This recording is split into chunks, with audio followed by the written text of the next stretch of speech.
In this text, it says Adam and Eve sought to have their eyes opened.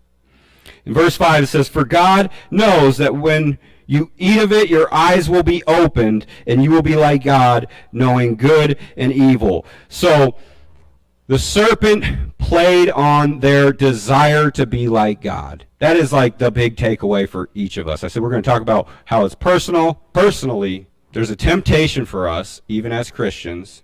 Here's Adam and Eve, God's two little people, and Satan tempts them. And the tempter is still at it.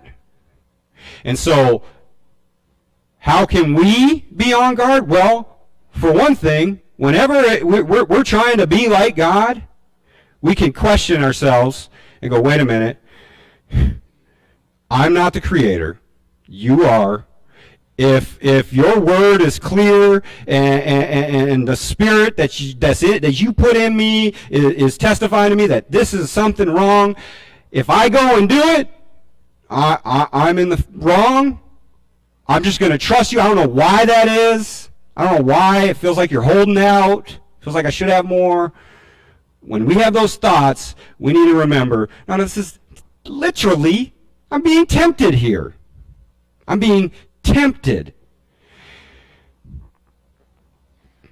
When they took of the fruit, the scholars have long noted that there's a Hebrew play on words here, right? It says, when they ate of it, then both of their eyes were opened, and they knew that they were naked, and they sewed fig leaves together and made themselves loincloths.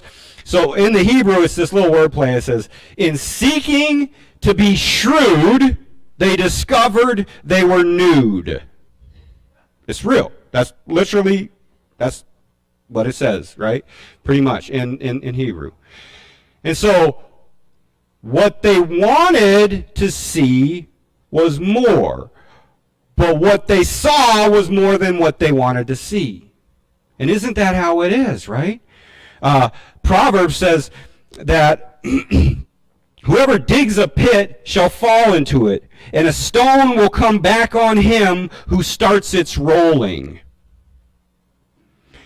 Paul tells us God is not mocked. He is not a fool. We can't fool him. We can only obey him. And we do so knowing he's good. He loves us, even when we don't understand it. There's no tricking him. There's no getting around. There's no coming in the side door.